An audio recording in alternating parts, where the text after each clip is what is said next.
Hi again, everyone. Patrick Pfingsten here. I write the Illinoize political newsletter, which you can find every day at the Illinoize, Illinoize, theillinoise.com. Coming up on our show today, we are just over a week, 10 days, 11 days as we post this from the March 17th primary election. We'll dig deep into that today. We'll be happy to welcome Republican gubernatorial candidate Ted Dabrowski, who is trying to see if he can close the gap with Republican Darren Bailey. Polling showing that Bailey leading, and Dabrowski, I'm sure, will dispute that when we talk to him coming up. We'll also deep dive into outside spending, congressional races, the U.S. Senate race, the gubernatorial race, and we'll get into a little bit of the Bears stadium mess and its impact on politics and policy. And property taxes that go along with it, with our friend Mark Batinick, a former state representative turned pollster, political advisor, and pension policy advisor for the Illinois Policy Institute. Jam-packed show today, so we're going to get right into it with Ted Dabrowski in a conversation we recorded Tuesday morning, 2 weeks out from Election Day. Enjoy that. He is a longtime staffer for the Illinois Policy Institute, also worked with the Wire Points organization, the conservative research group, media outlet, and is now a Republican candidate for governor. It's our pleasure to welcome Ted Dabrowski. Ted, good afternoon. How are you? I'm doing great. Thanks for having me on. Thanks for taking some time. Here we are. We're recording this on Tuesday, 2 weeks out from Election Day. There are some folks out there that believe that this race is over, that internal and external polling is showing Darren Bailey up and up significantly. I don't expect you to tell me your internals, but why is the conventional belief that this race is already decided wrong? Yeah, I don't buy it. Look, Darren got 58% of the vote in the last primary. Darren Bailey got 58% of the vote in the last primary election when he had, over $50 million in support from Dick Uline, and he had the $34 million in support from Pritzker and the Democrat Governors Association. This time around, I think he's raised around $300,000, and so there's a dramatic difference. There's just no support for that campaign. Of course, he's got the name ID from the old campaign from 2022. But I think people are looking for an alternative. And I think the WGN poll early in January had him at 34%. That would be a pretty significant drop. And 50% were undecided. And I think that's the big question back in January. 50% undecided, race wide open. Since then, we've raised the most money, I think, in the campaign.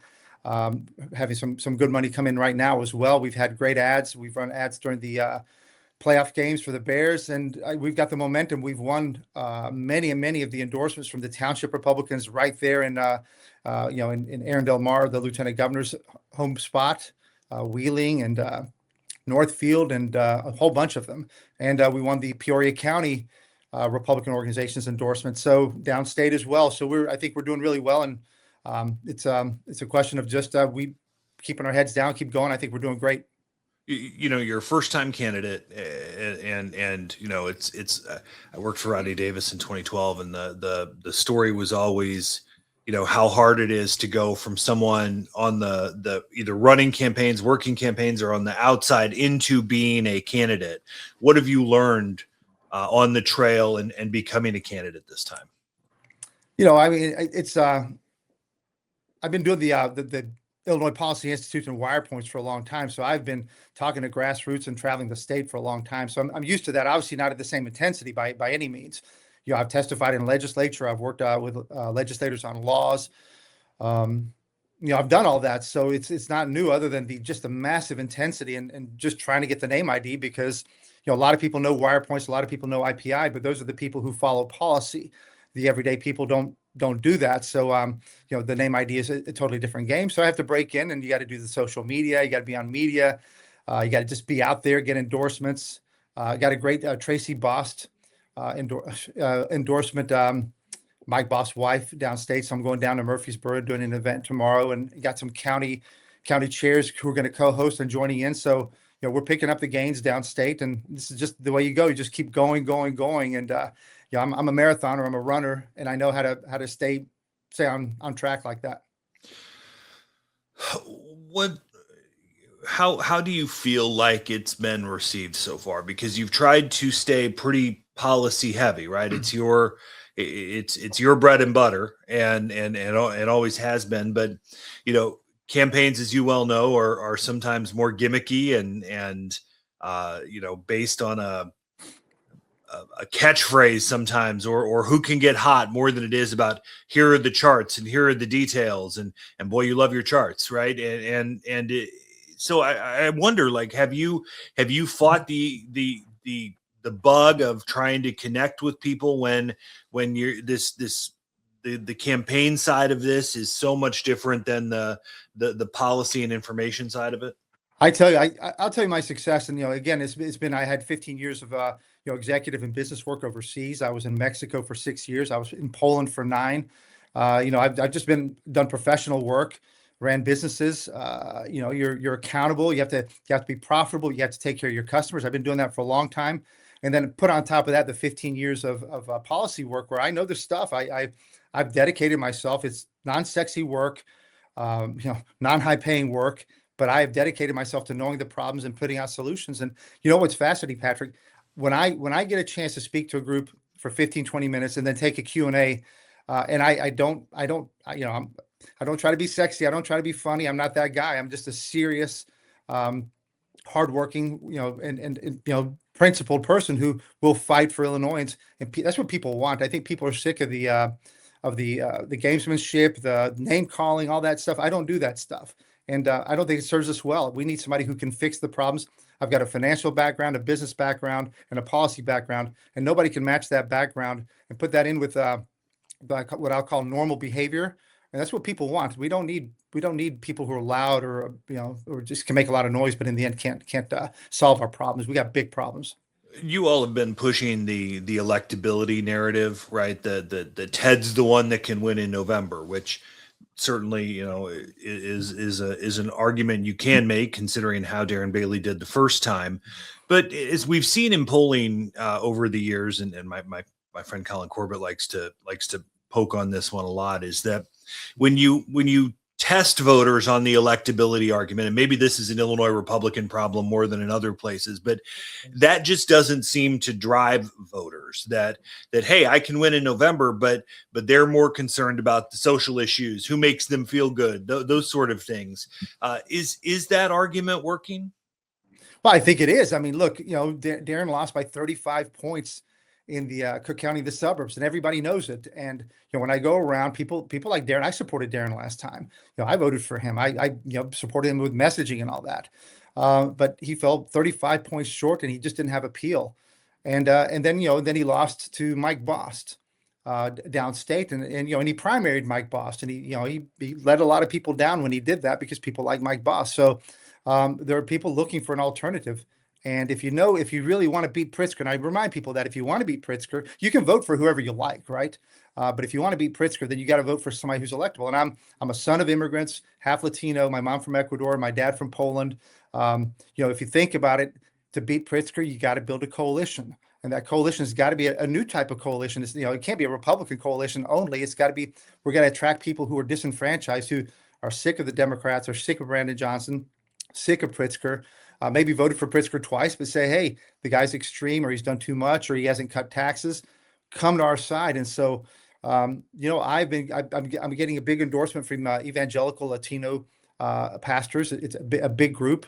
I've gotten endorsements from part of the Slavic community, and putting that together is a big deal to beat Pritzker. You got to build a coalition, raise money, which is another thing I've done to beat Pritzker. The other guys haven't done it in the same way at all. I don't have to tell you as a suburbanite that the Republican brand is not great in the suburbs right now. You can go back to a lot of reasons. It started with Rauner, and then certainly with Donald Trump, and Donald Trump's numbers remain terrible in the city and suburbs. And I think there are a lot of folks on the inside of your party, what used to be my party, that believe that just with the way Donald Trump can drag Republicans down in the city and suburbs, it makes a race unwinnable. how do you overcome that problem of Trump's numbers and what it's done to the Republican brand in the suburbs? Yeah, I offer something a little different. And let me start with first. Pritzker only got 54.9% of the votes. He didn't get 60 or 65, 54.9. And that was against, again, a candidate who had no appeal up here where we are in the Chicago suburbs. And since then, Pritzker's had the illegal immigration problem, right? And the Black community is super unhappy with him. I think a lot of Latinos are not happy with Pritzker on DEI and a lot of the anti-family values that Pritzker espouses. You've had the crime issue for Pritzker. There are people in third term fatigue on Pritzker. There are people looking for something different. And so, yeah, Trump is Trump, and Trump's done what he's done. But look, Trump can't fix our property tax problem. And I think most Illinoisans know that. Trump can't fix the gas tax, the second highest, third highest in the country.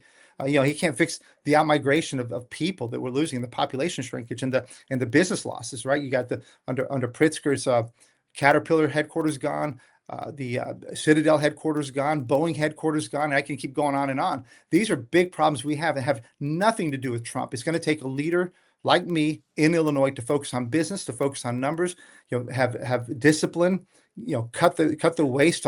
We have massive waste in Illinois. I've been studying it. I know where it is. I don't have to go look for it. I know exactly where it is. I just got to make the case for the people of Illinois that we can fix these problems if we unite together.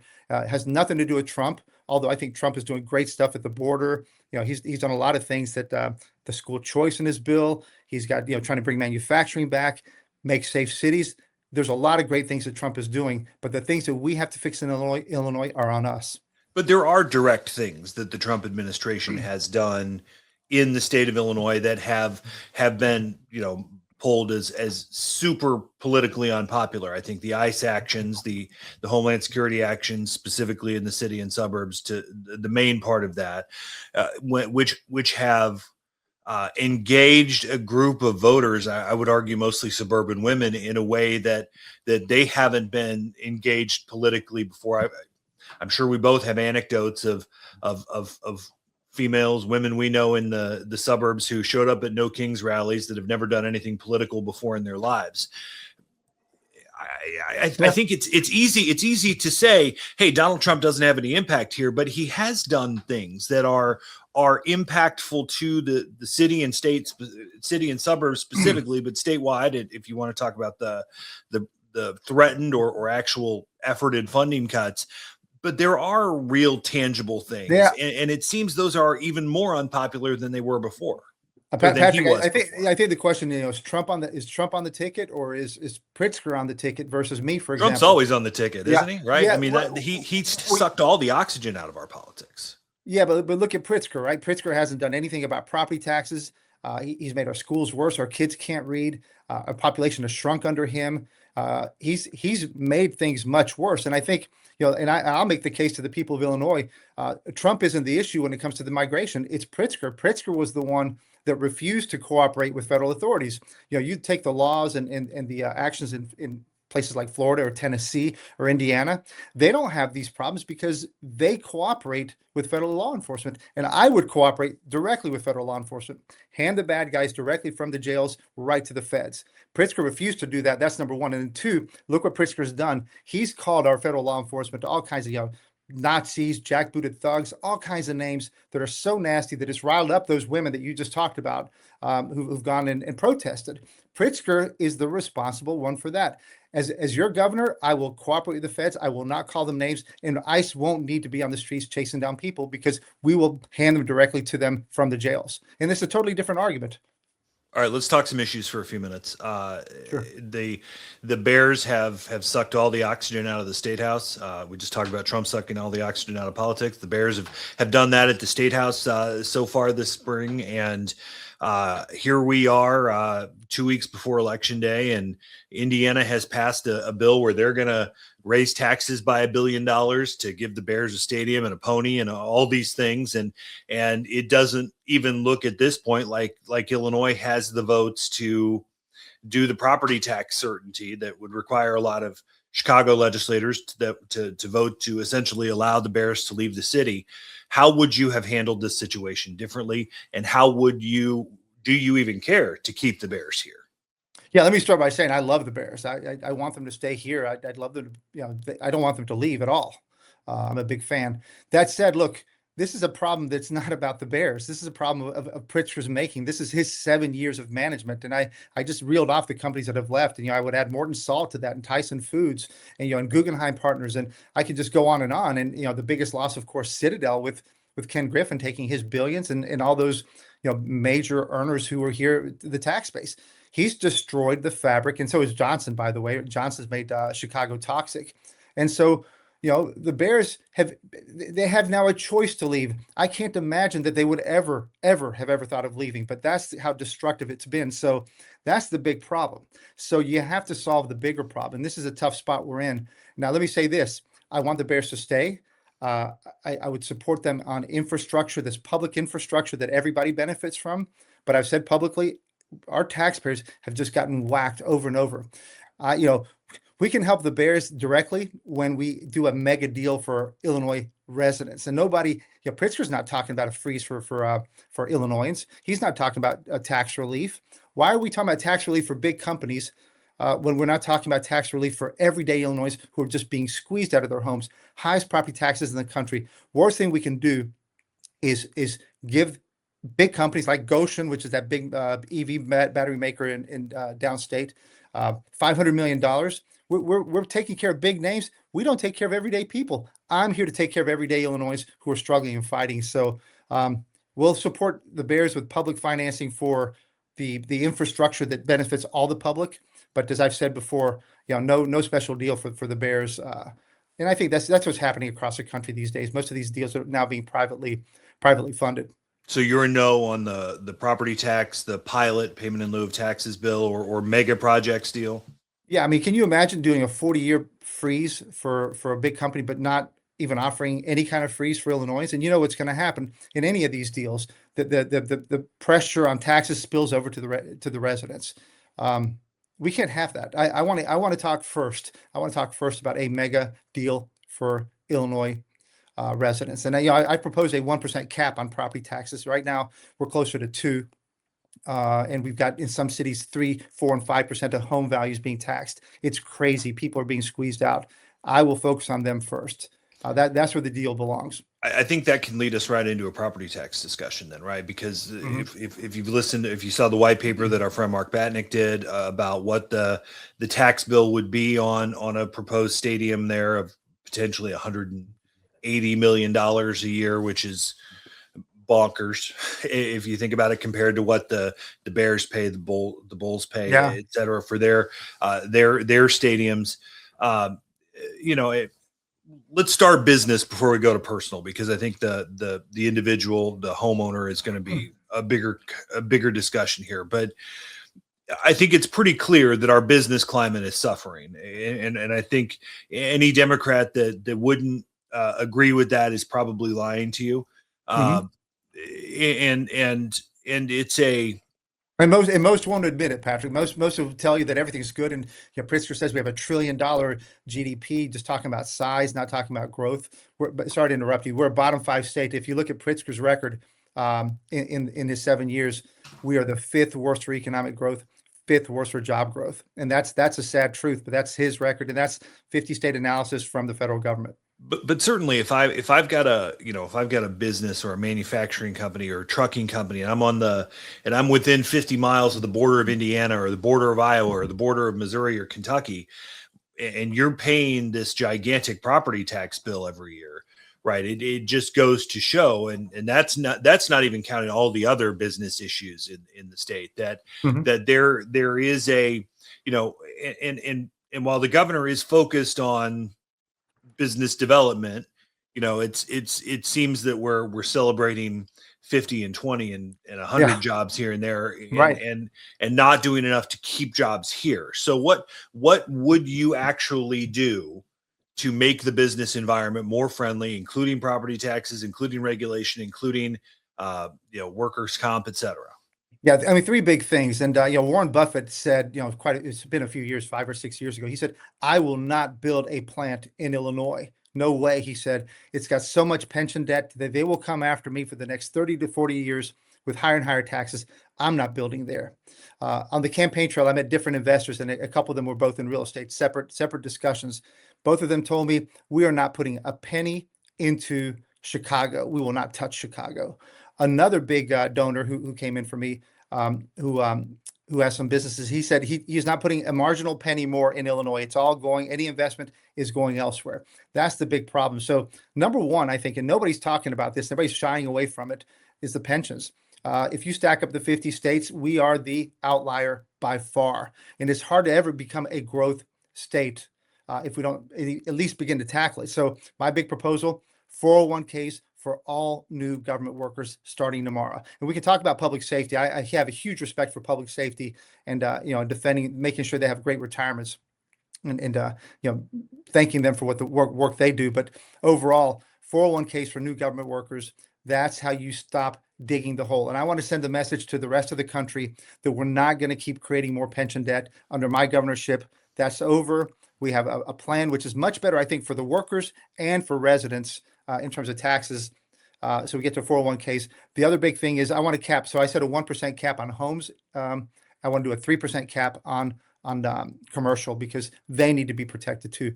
They're paying the highest rates in the country as well. I've heard some experts say that a 401k transition would actually be more expensive in the long run. Why would you think that's a good plan? Yeah, look, and I've spent a lot of time on this and had to take on that argument. Look, number one is pensions. They've proven over and over again it's corrupted. They keep increasing them. We don't know what the truth is. Every year except for the last few years where it's kind of slowed down the growth. We don't understand them because they're politicized. And we just saw Pritzker just increase benefits, knowing that he can't meet that commitment, knowing that we can't keep offering more pensions. He still increased them. So moving to 401ks gives us budget certainty. We know exactly what the budget is. Taxpayers know what it costs them to pay for their public servants. And we just get back to normal. And then we can focus on the debt from the past. It's these pensions, it's not true. These pensions always cost us more because people live longer. The COLAs are out there. We have always these misunderstanding of assumptions. That's why we've been lied to for so long. We got to get out of the pension business.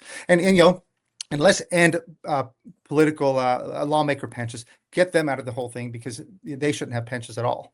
But I think that leads to the argument of political realities, right? That even if you win the primary, even if if a Republican beats J.B. Pritzker, it's an upset, right? I think we can all agree with that in the situation of our state right now.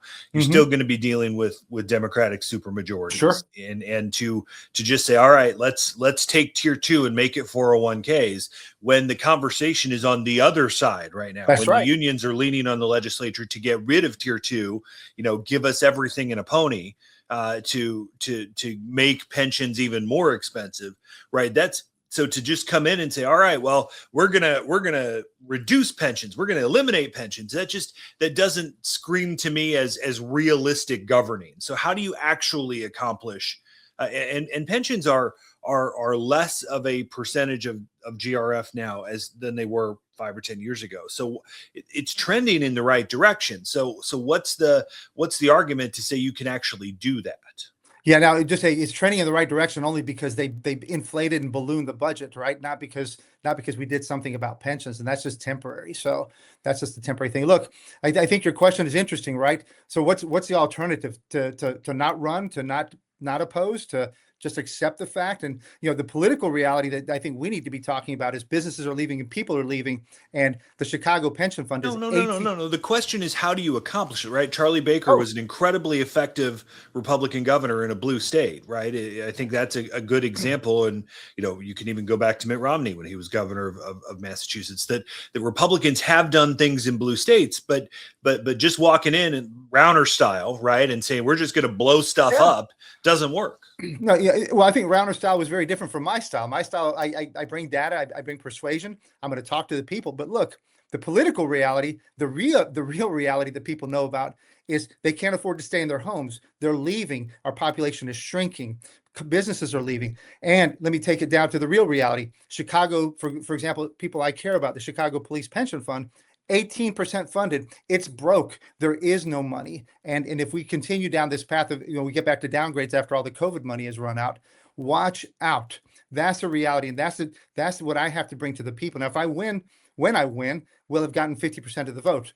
We have a chance to make more persuasion. We have the chance to get that out there. We have a chance to bring more people in because they're Democrats who are getting squeezed out of their home. They're Democrats who don't like the crime. They're Democrats who are moving because they can't afford to live here anymore. We have to win that persuasion battle and then make our case with the legislature. But no, I don't say this is easy, Patrick. I think what I have to do is persuade and then hold accountable too, because people forget who's been running Chicago, right? 94 years, Democrats. Cook County, 100 years in a row, Democrats. And our state house, largely the last 3 decades, practically run by Democrats, of course, supported by some bad deals by Republicans. But Democrats own this mess, and that has to be clear. And we just have to then negotiate our way out of these problems. A 401k for new workers, constitutional, doesn't affect any existing employees, and it solves a huge part of our problem. And sends a great message to the rest of the country, and it's fair for everybody. We veered off of property taxes there a little bit. Yeah. Let me get back to the personal part of it. Sure. Because homeowners are, especially in the suburbs, right? I don't have to tell you where you live is a high property tax area that folks are being squeezed. To the tune of one, with our housing prices already inflated, and then property taxes are just going up astronomically with them. But it's such a hard fix because half of our property tax bill goes to schools, and to just magically come up with billions in GRF dollars to replace that, right? And a lot of Republicans just come and say, well, get rid of the unfunded mandates. Well, even if you got rid of all those, that doesn't close the hole. So how do you actually realistically make changes to our property tax system to reduce the burden on homeowners without totally hosing schools? Yeah, so hosing schools is an interesting comment, right? We spend the most in the Midwest by far. We spend $8,000. We spend $8,000 more per kid than Indiana does. When you add up state, local, and federal, and it's all largely local dollars. We're the people who are getting hosed are the people. And Indiana's results are the same outcomes, educational outcomes. But it's a haves and have-not situation, right? Because I grew up in a rural school district that was cash strapped because you can only tax cornfields so much, right? My high school is a pile of rubble now, because it's a small town that didn't have a tax base. It's different in Maine Township or in the Glenbrooks and Glenbards, right? So we have a haves and have-not system here. Well, kind of, and maybe, and I could argue that as well. But here, let's talk about the haves. I live in the New Trier School District. I'm very critical of it. We have a high school here. Let's back up. We have 850 school districts in Illinois. 850. Florida has 74. Think about how many bureaucrats we have in all those school districts. We have one school districts. We have school districts with 300 kids in them. It's crazy how much bureaucracy we have. And that once you have the superintendents, you have the bookkeepers, you have the legal, all that bureaucracy adds up, and it's not value added. It's actually negative. Where I live in New Trier, we have the high school district. Inside that high school district are 6 elementary districts. So instead of having one unit district with 14,000 students, we have 7 school districts, 7 superintendents. They all make over 300,000. The guys who've retired have $300,000 and $400,000 pensions. And who pays for that? Income taxes. People from Carbondale and Carmi and wherever are paying for pensions in the North Shore. And we have this replicated everywhere. I can go to other things, like we have a city government in Wilmette, a park district, and a library district. They're coterminous, largely coterminous. Why don't we just have one government and have get rid of all the fat? We live in the AI world. We can consolidate back office stuff and save people money, and nobody talks about that. Nobody even thinks about that. They even say that's crazy. No, we should just reduce the waste. I love local government, by the way. I'm a huge local government proponent, but I don't like duplication and I don't like waste. And so that's what we need to do, is slash all that stuff. And now let's look at the pay. Take the superintendent of Dalton, Illinois. We all know, famous city for its mess. The superintendent there makes $525,000 in salary. Why? Put a cap on that stuff. When he makes 525, all the other superintendents in the rest of the state want that same thing, right? They all push higher. No, and only 19% of kids can read it in a school district. Come on, we have to talk about those things, because we can save hundreds of millions and billions on pensions as well. So it's a big discussion. We just have to have is it a broader government consolidation question, right? I mean, my home county of 25,000 people still has 6 high schools. So clearly, but you're going to get huge fights in these areas if you're trying to push to make Iroquois County and Iroquois East and Iroquois West, right? And in Sangamon County, for instance, you've got 27 townships, and one of them, Talkington, has 180 people in it, right? So is township consolidation part of the plan? I mean, how much do we consolidate government to make it more efficient, knowing that there's going to be pushback, especially among your base? Yeah, well, how fair is it to have the highest property taxes in the country, right? And have no choice but to leave. And if and it's not just that. Like I was in Harvey. I was in Harvey actually 7 years ago, warning about that place going bankrupt, and nobody cared then. And then, of course, the COVID money came in, papered over the things for problem. But now they're back and saying, hey, we need a state bailout. This is how bad it's getting. And Harvey's an extreme example, but the suburbs around there are like that. We can't forget that we got to go after this consolidation. And look, I by the way, I don't support high school consolidations. That's a local decision. I'm talking about the bureaucratic fat that's all over our state, and this highly paid. And I've documented all this stuff. And you talked about data and charts and all that. A lot of people try to diminish all that. For me, that's a bunch of malarkey. The data and the facts are what we're supposed to be using to determine what decisions we make. If they're townships that should be gone because the data tells us it should be gone, goodbye. If they should be preserved because there's a good case for it, let's keep it. But let's use the facts. Let's bring facts back to the discussion, because right now all people care about is just yelling, name calling, and whatever. All right, I'll get you out of here on this, and I appreciate your time. I think there's a malaise among Republican voters right now in the state. I think there's a sense among many that I hear from that it just doesn't matter. Right. It's a blue state. Pritzker's bought everything that voters in the city and the suburbs are never going to vote Republican again. And that, whether it's Bailey or Dabrowski or Heidner or Mendrick or Don Tracy or whoever it might be, that it just doesn't matter what Republican is running statewide. What makes you optimistic that there can be Republican gains considering all of the headwinds? I think there could be gains just because we've gotten pretty low. We've had the battles in the past between, of course, we had the Griffin Uline battle with Irvin and Bailey. We had the Rauner and Genie Ives. We've had a lot of battles, and I think there's a lot of scar tissue right now. But when things get really low is when I get pretty excited. I've done, as I mentioned, I've been in finance and business world. When things get really low, you can either think they're going to keep going down, and they might, or you can actually be optimistic because there's a real opportunity to consolidate and to bring people together. And I really believe there's a few bad actors, as we know, in the Republican Party, but overall, I think people are hungry to rebuild. Rebuild from the top with the core set of principles. We've gotten confused about that core set of principles, and then unite up and down the ballot and start uniting and bringing some infrastructure back. The infrastructure is pretty weak, but whenever I see things down, there's a big opportunity, and I'd like to lead that. I talked a lot about my experience in Poland. I was there for 9 years, and I got there in 1998, 9 years after the wall came down. And for me, it was fascinating, right? If you had a place that could be depressed about how life was, it was Poland, right? Destroyed in rubbles, communism. Yet in 1980, solidarity came together. They all came together. They united. They took what was a horrible situation, and I got there 1998.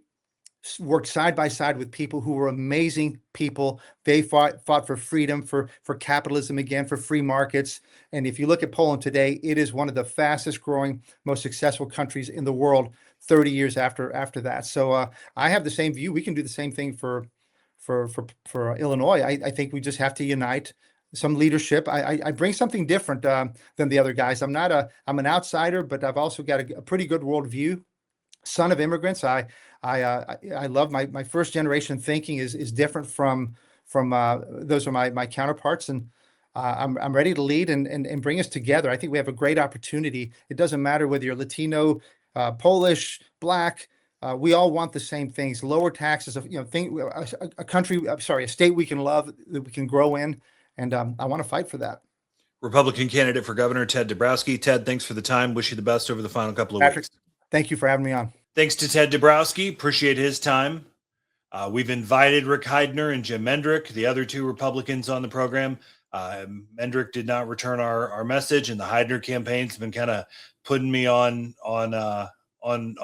decline on the phone for a couple of months now. So you may not hear from them before the election, but that's on them and not on us. Just to be abundantly clear. Let's get to our friend Mark Batinick. He spent 8 years in the Illinois House of Representatives, now works as a pollster, does some political consulting, a pension policy advisor for the Illinois Policy Institute. It is our pleasure to welcome to the podcast this week our friend, former Representative Mark Batinick. Batman, how are you? Awesome. Thanks for having me on. Thanks for taking a few minutes. I wanted to talk a little campaign stuff, wanted to talk a little policy stuff with you. I wanted to start with the outside money that we're seeing in some of these races. Hundreds of thousands in legislative races, millions in congressional races, from outside sources, right? The congressional races, the conversation is being dominated by AIPAC, the America-Israel Public Affairs Committee, which always kind of, is a pro-Jewish organization, of course, but is also it always kind of coded a little bit center right, even though it's played in Democratic primaries in the past. But they're spending a lot of money in suburban congressional races, and they're kind of hiding it in these outside names. Like, it's not AIPAC paying for the ads or the mailers. It's Elect Chicago Women, or People for the Freedom of Freedom, right? It's so in legislative races, you've got Facebook that's spending a ton of money. You've got, or Meta, I guess, is their corporate known as. DraftKings, the online gaming company, has come into a bunch of mostly city races at this point, right? And so you've got so much outside spending, specifically on the Democratic side, that it's really just muddying the waters a lot. What's the impact of this money? Yeah, it can be extremely big in state rep races, and that, especially when there's not that money being raised by the candidates and even congressional races. But I would say it actually plays more in the congressional race than in a state rep race. And here's why. The numbers, especially on the Republican side, are just going to be so small in terms of the number of people that you're talking to, that you really can win it as a state rep primary with kind of that ground campaign, the boots on the ground. And in many instances, you see those donations used against you. I ran against the Republican Party in my first primary, and there was some outside money in that race, and we were able to use that spending against my opponent. So it actually hurt the opponent more than helped. So it's going to depend on what the dynamics of the race are. But in a congressional race, and in some of the races where maybe that support can't be spun in a negative way, it has an outsized impact, because you're talking about so few amount of people that are voting, and the dollars are inherently so small in the beginning. I find it really interesting, the AIPAC part of this, right? This is especially in the 9th district, where it's become sort of a lightning rod in what's kind of always been known as the Jewish district, right? For lack of a better way to put that, right? That there's such a heavy Jewish population, less than it used to be, like when Jan Schakowsky got elected in, was it 98 that she first got elected to that seat? It's interesting to see the way politics has changed around some of these influencer groups that used to have such a, maybe not positive role in the district, but certainly a better name recognition, better positive ID as they than compared to what we're seeing today. It is odd to see that, but we have to remember that you're talking about a subset of the electorate, right? So you're talking about the new Democratic primary. You're not talking about the old Democratic primary. So, maybe that represents 15-20% of the district. And obviously they have polling numbers that say the people that are likely to come out to vote, that's not as helpful as it used to be. And it's some of the changing dynamics of the Democratic Party, some of which is a head scratcher for me, but I'm a Republican. So, who am I to say? There is one on the Republican side where the Republican Party is playing in the race. That's the state rep primary between Noreen Hammond, a longtime representative from the western side of the state. She has sort of an insurgent challenger and a guy named Josh Higgins. House Republicans, the campaign arm of Tony McCombie's organization, are spending a lot of money in that race. They've gone on the attack against Higgins. There's some consternation inside the Republican caucus about this, from what I've been told, especially the Freedom Caucus side of things, because they've sided with Higgins. What's the impact, one, on the election, and two, on the caucus of all the play that the state organization, the House Republican organization, are putting in this race? Well, this one, and I've talked to some of the folks in the caucus about this, and this has been the rule going back to when I was there. I assume before then. If you're a member of the House Republican organization, it's a protection racket. The House Republican organization, if you donate to it, and I'm sure Noreen's been part of it as long as I know, that team protects you, whether it's a general or whether it's a primary. And that's what they're doing. So I don't know if it comes as such a surprise. I remember, I think Jeannie Ives had a primary, and I remember Durkin even knocking doors for her. So it shouldn't come as a surprise to the caucus that you have this club, we'll call it whatever you want to call it, and the rules of it are, it's a protection racket. This is what we do. It's shocking that they would be surprised about that. Now, on the flip side of it is Republican primary voters like insurgencies. They don't like the old guard. They don't, all that anti-incumbency plays well in a Republican primary. And especially with the new maps and gerrymandering, Noreen has a much more red district. So once again, it's one of those things where money matters, but when you're talking just votes you might have 10, 15,000 votes in that race this time. It's such a small amount of people voting that insurgent has an outsized ability to overcome the spend.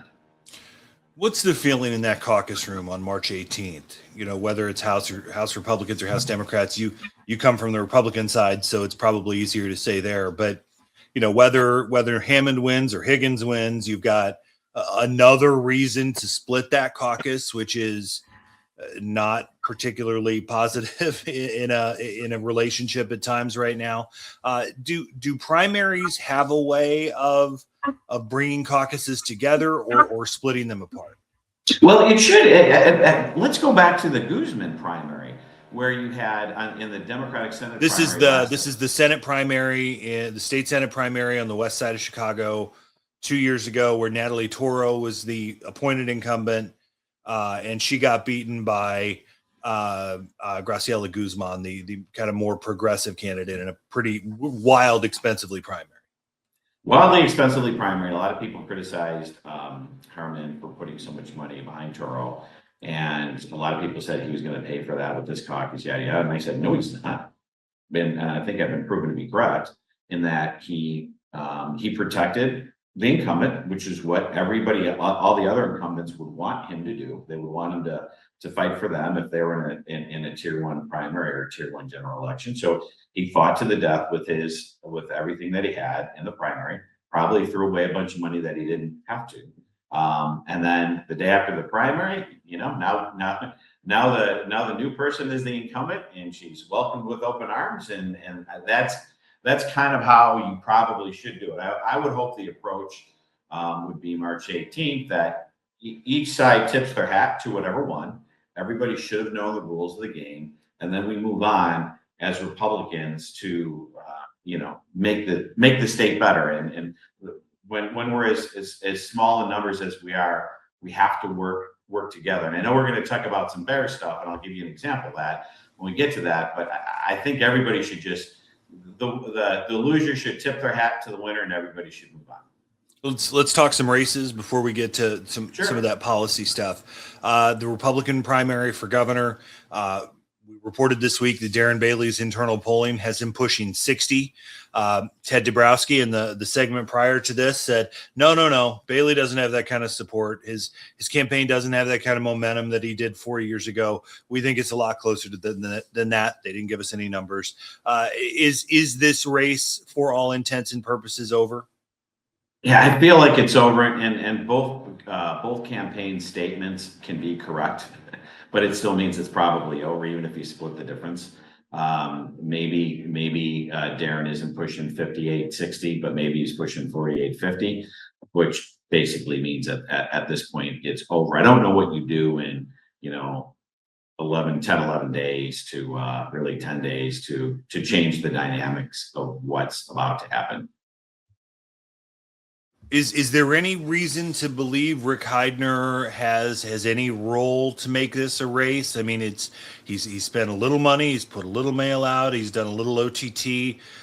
It's kind of seemed like, I talk about Dabrowski's campaign never really feeling like it got off the ground. Heidner's campaign really never got off the ground. Yeah, it's interesting you say that. I think I received one mailer, and that was yesterday, and it was from Bailey. I haven't received anything from Heidner or Dabrowski. I do see some of Dabrowski's stuff on social, so he's obviously there. And the OTT stuff, I've seen nothing from anybody, and I'm a 4 primary voter, so I would be in their target. And, so is my wife. So I don't know what they can do with a handful of days left to change things. Yeah, it's interesting. I got one mailer from Heidner. I don't have to deal with YouTube ads, thank God, because I pay for YouTube Premium. Otherwise, this time of year I'd be crazy. But it's interesting though. I've seen a lot of like Twitter ads and Facebook ads and things like that for Dabrowski and Heidner. But Bailey doesn't have any money at this point, and they're saving the pennies they do have for November. The U.S. Senate race, the Democratic primary, it certainly feels like the race has tightened. There was a new poll from the Democratic Lieutenant Governors Association, which used public policy polling. That's essentially, a supportive organization for Lieutenant Governor Stratton. They say their numbers show Stratton leading by 3.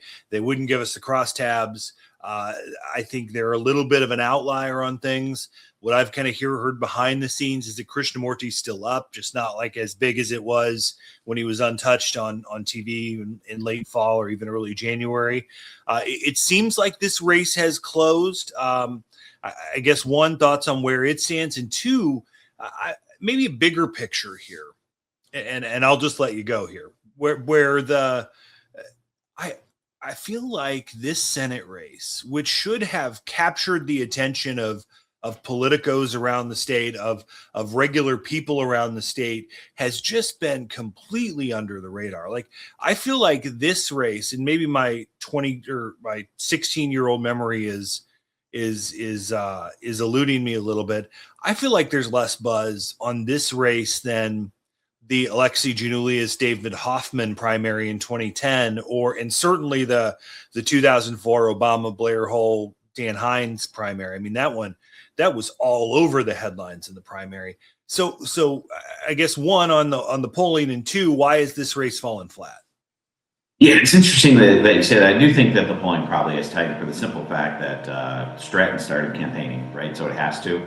I do also feel that Raja has built up years of name ID and worked that pretty hard in just over the last few years. Even when he didn't have a race, he would run ads on Chicago TV to build up his name ID. And I think that was with the intent, with everything pointing to this election. But because of that, I think he has a little bit of that Darren Bailey support that a lot of people talk to of this campaign, where it may be wide, but it's not deep. When it's not deep, it's easier to chip away at it. So it's going to be fascinating to see what happens in that particular race. I think and I have not done this, but I think what I would want to be doing if I was running that campaign is I'd be wanting to see how we are doing in the hotly contested congressional races and even state house races, like where Andrade is, or like the Biss race and all that stuff, because I think those districts are going to have outsized influence because the turnout will be a little bit higher. And transitioning to what you said about there's no buzz, you know, it's not the same. I don't know if the candidates don't come across maybe as sexy as they did, you know, whether it be Hines or Cornelius before. I also think something plays into this is the fact that it's somewhat of a foregone conclusion that this winner is going to win in November. So that it's not like this thing, like we got to get the right candidate to beat the Republicans, like it used to be when Obama ran for Senate and whatnot. So yeah, there's a lot there, but I'm gonna leave it with that. I think you're going to see an important data point is where the turnout is higher because of sexier races down ballot, how that affects the Senate race. Speaking of the Republican primary, it sounds like it's likely Don Tracy, but not a guarantee that it's Don Tracy. I've made it clear, you know, on the radio show and in the newsletter that I know Don Tracy. I like Don Tracy. You know, and but that hasn't stopped me from pinging him, you know, when he needs it. But you know, I had him on the radio this week, and he ran the traps pretty well on some of the stuff that could hurt him with like suburban voters, moderate voters, female voters, the 2020 election, the insurrection, the ICE stuff. He didn't do quite as well on ICE, but certainly the first two he did better. Is there any reason to believe Don Tracy, or if it's Jeannie Evans, who we still haven't heard a thing from her, by the way, not a press release, not a phone call, haven't been able to reach them. Like their campaign doesn't exist outside of a couple of mail pieces. Any reason to believe he can make this a race in November? Well, I think he certainly has the skill from you know, like you just said, he probably has done better on your show than many others that are looking to run for office. So he certainly has the media skill. He's smart enough, the political you know, savviness to make it a race in the fall. I think what you really need to see is you need to see a shift nationally with something that happens. If it was 2 years ago going to the presidential, I'd say absolutely. He could make it a race. At this point, it's a little bit harder to see things like that changing. But, you know, I'll go back, I guess it's almost 6 years now, when the Roe v. Wade and the Dobbs decision came down, and that came down in June, and that changed the dynamics of the race in the way that nobody expected. So you could get some of those events that change the dynamics between the Republicans and Democrats. And I think he'd need a boost from something like that nationally in order to make a race. And another important thing is he does have the money. So he does have the finances to kind of make this a race. So it seems like he'd be the winner, and I think he'd be good for the ticket at the top for people down ballot. So from that standpoint, I'd be, you know, somewhat excited. But he needs some help to make it a race. Certainly, you know, there are two schools of thought in Republican politics today. There are the Darren Baileys of the world who says if we get our voters out, we can win. That there are enough Republican voters to win statewide, and I think that the other side of this, and this is the camp that I fall into, is that you have to widen the tent. You have to bring in the moderate, the independent, the suburban women, the suburban men that have abandoned Republicans in recent years. That if you're going to play, you can't just be a downstate party or a base party and win. One, who's right, and if they do try to appeal to those suburbanites, how do they do it? Because the brand is so bad in the suburbs and specifically with suburban women. Well, we forget that the Democratic brand is so bad right now everywhere. They're pulling at historic lows. But to answer your question, I'm going to cheat a little bit. I'm going to say both, but I'll get specific by saying it depends on the race. So the farther down ballot you are, the phrase that I always use is, if you're down ballot, it's easier to get a Republican to vote than it is to get a Democrat to vote for a Republican.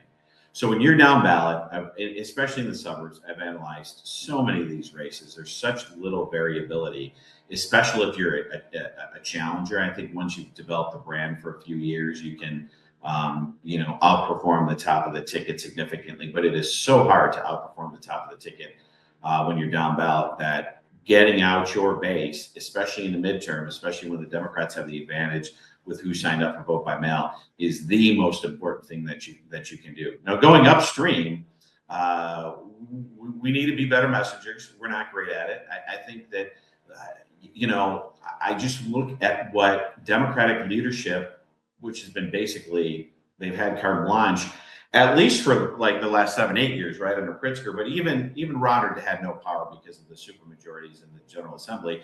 We see what's happened to Illinois in the last 20-30 years. And at some point, we clearly haven't unlocked the key, or found the key to unlock the secret of how we get people to understand that there's another way of doing things. I look at a state like Ohio, which used to be very similar to Illinois, and they've gone red as much as we've gone blue.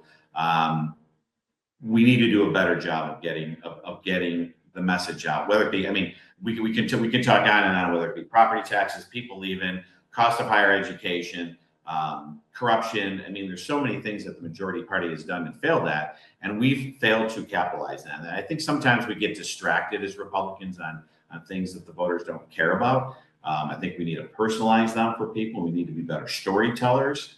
And we need to focus on what I always say, and I said this before Scott Jennings, started using the term. We need to focus on those 80-20 issues. So we need to focus on the stuff that 80% of people agree with us on, whether it be property taxes. Frankly, where we are on, the public is not where Democrats are on abortion. They're at this crazy extreme, minor child, no parental notice, might have been raped, get an abortion at 8 months of pregnancy without the parents being notified. That is not where the public is on that issue. So we need to focus and be clear on those 80% of issues. And then when we get the opportunity, we need to execute on that. All right, let's talk a little policy in our few minutes left here, specifically on the Bears, because you've done some deep dives on these things. And I guess I'll start here. The Bears are, I think, and all indication is that they are serious enough about Indiana to be willing to make the trip over the border if they don't get some property tax certainty in Illinois. It seems that we can talk about this pilot bill that's moving through the House right now, but you did a great white paper on this a couple of months ago on the state of commercial property taxes in Cook County specifically, but around the state, it's terrible. I think the Bears are fair to say, listen, we can't pay this property tax bill that Fritz Kagi and Cook County want us to pay. So we need to do something about it. But what got us here? So the Bear, man, a lot got us here at the Bear Stadium. Let's just start with the property taxes. When the original property tax bill came to the Bears for just the land, the property tax bill just for the land was going to be twice as much money as the highest property tax bill for a stadium in the country.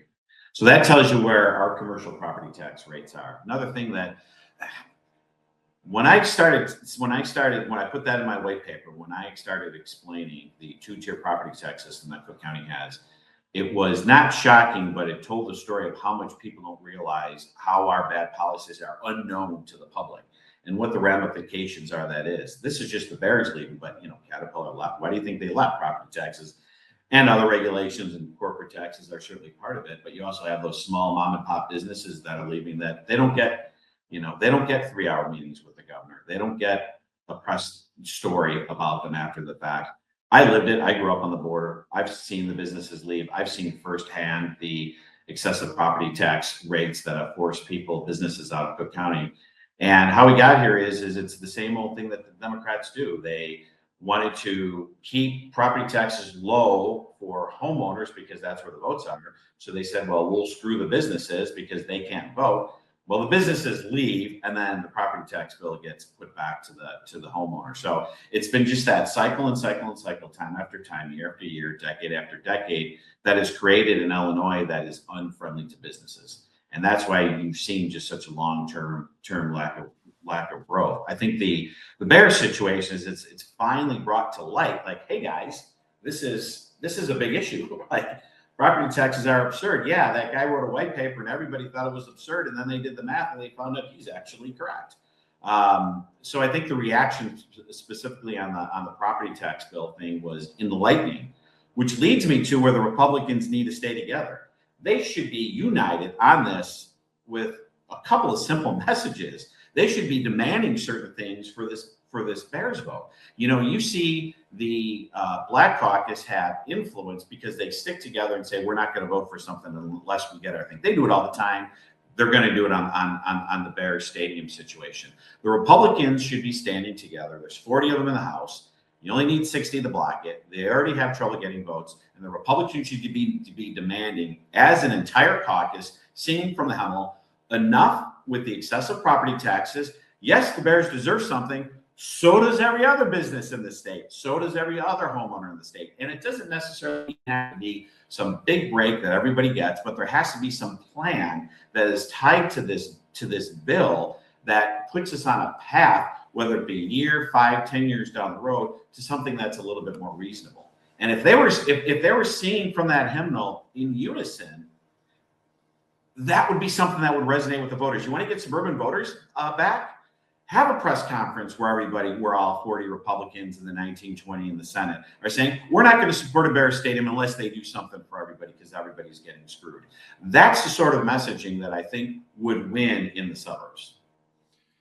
I found it interesting that the governor didn't mention property taxes at all in his State of the State and budget address, right? Not an even we feel your pain, right? And it's just so from both residential and commercial, right? And this ties into the Bears because, you know, the Bears are going to get special treatment potentially if they can find the votes for this pilot bill, and I don't know that they can. But I mean, it shows how hard of a problem it is to fix because your property taxes are high, great, mine are too. But you know, not every school is New Trier, not every school is you know, Naperville Central, right? So you know, I guess it feels like one of those third rail issues that nobody really wants to find a solution to, other than to just say, we got to bring down property taxes. Yeah, well, hey, I'm going to define hard this way. I use this analogy a lot. Is digging a ditch hard? It's physically hard, but the process for doing it is not. And that's kind of what the situation is with property taxes. We know what we need to do to lower property taxes, and there's a bunch of things that we need to do. We're just unwilling to do it.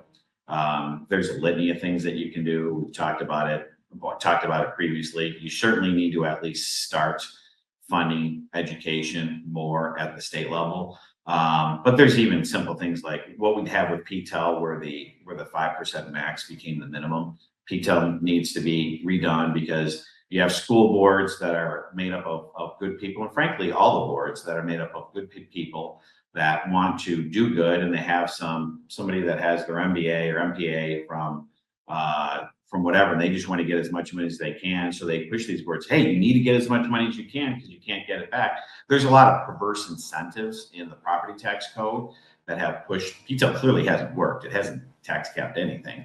I'm in the PTEL area, and our tax rate has gone through the roof. There's things like when you're bonding, when you have a referendum to pass a school and that bonding falls off, you can like rebond and do things with instead of requiring that to be done every time.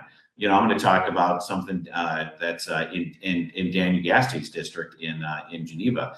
They're doing a referendum on a $69 million police station. Well, they're doing it during a primary. Referendums should be required to be done during general elections. They shouldn't be allowed to be done during consolidated elections where sometimes there's a 10% turnout, right? So all these things add up over time, and there's more that I can't even think about off the top of your head. Can we pick some of them and fix? Can we have referendums just move to the November election so they get a little bit more of a fair shake? Can we have it that if you fail at the referendum, you have to wait a certain amount of time instead of doing it over and over and over again, and then once it's in, it's locked in and there's nothing you can do about it? Can we have a situation where if a bond falls off, guess what? The property taxpayers get a cut. The board doesn't get to just go in and spend more money. So there's a lot of things that you can do on property taxes. They just don't want to do it. I get asked on a radio interview this morning what my gut was on the Bears. I said it's substantial, my gut at least, but I don't know what they're going to do, right? Like, I mean, I don't think they want to go to Indiana. I don't think they love this site in Hammond that's 1.2 miles from the Whiting BP refinery. That's a little bit stinky and not, there's nothing around it except a Walmart supercenter, right? I don't think they want to be there. But the political reality here is that Democrats are going to have a really hard time getting to 60 votes in the House to pass this pilot bill. No matter what sort of incentives they put on there, how many arms the governor twists, how much campaign cash gets slid under a desk, right? It feels like it's going to be really hard to get this over the line. So and you've been following this in depth. So where's your head at on how this shakes out? Yeah, I think you're completely right on. It's kind of on a knife's edge. You can, there's a way to make an argument 60-40 either way. You're correct. I don't think they want to be by Wolf Lake in Indiana. When they were talking about Indiana, I originally said, I saw stuff in Gary. I'm like, Gary's not happening. It's too far from the population base and the money base. I said the only site was the Wolf Lake site because it is. You can ride a bike across the border or walk across the border to get to Chicago. So it's actually much closer to Chicago than Arlington Heights is when you just look at the city limits. But I think they want to be 19 miles from Soldier Field to the Wolf Lake site and 33 or 34 miles from Soldier Field to Arlington Heights or to the old Arlington Park site. Right. But even just to the Chicago border, though, the Wolf Lake site is much closer. I think they want you're not going to get as many big time acts out of that.